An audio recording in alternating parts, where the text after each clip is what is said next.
Thank you for getting together with me today. I thought it'd be helpful if the ACME team met with me at the senior leadership level to go over a few items that I've observed.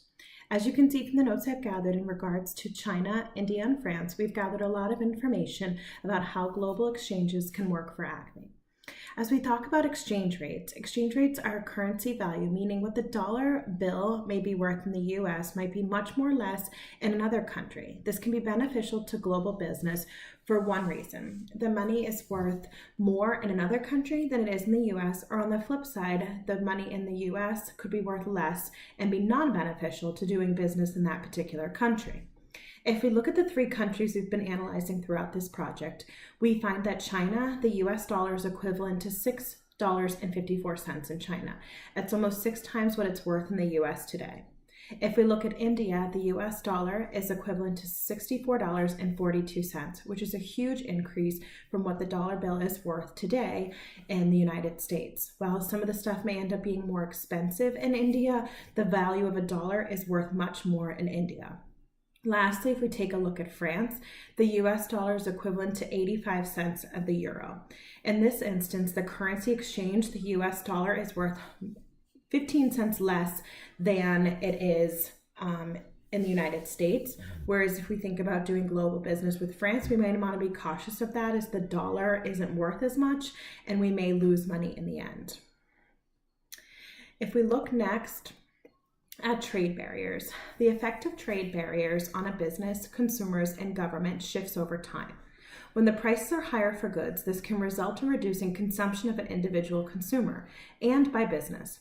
During this period, business will profit the government, see an increase in revenue. In the long term, business may decline efficiency due to the lack of competition out there and may see a reduction in profits due to the rise of substitutes for their products. When globally trading, you want to make sure that the goods are not too high priced, resulting in reduction of consumer purchases. This can become a risk for ACME if they are not selling what they are is profitable. Additionally, if there's no competition, prices will drop and result in lower profits. Lastly, if we think about tariffs, protecting domestic employment. The possibility of increased competition from imported goods can be threatened to the domestic industries. This can be a threat to ACME. As the competition builds, we can be threatened by other industries, resulting in a reduction of our sales. Another tariff is protecting consumers. A government may charge a tariff on products that it feels endanger its population. This can become a concern to ACME as we are trading globally. The government decides the goods. This can result in a loss of profit if we are unable and the consumer is being protected.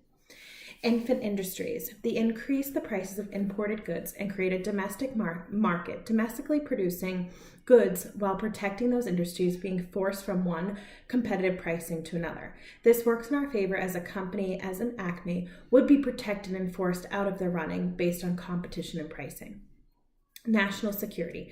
Barriers are also engaged developed countries to protect certain industries that are believed to be strategically important, such as supporting national security. As a company, ACME would be protected by the barriers that would be created in these certain industries. Lastly, retaliation. Countries may set tariffs as a retaliation technique if they think the trading partner has not played by the rules. This would be to protect ACME. Should a country not follow the rules of global trading, this would allow one to resist working with another country. Additionally, this could work as a negative should a country decide to retaliate against the United States and not want to partner with them.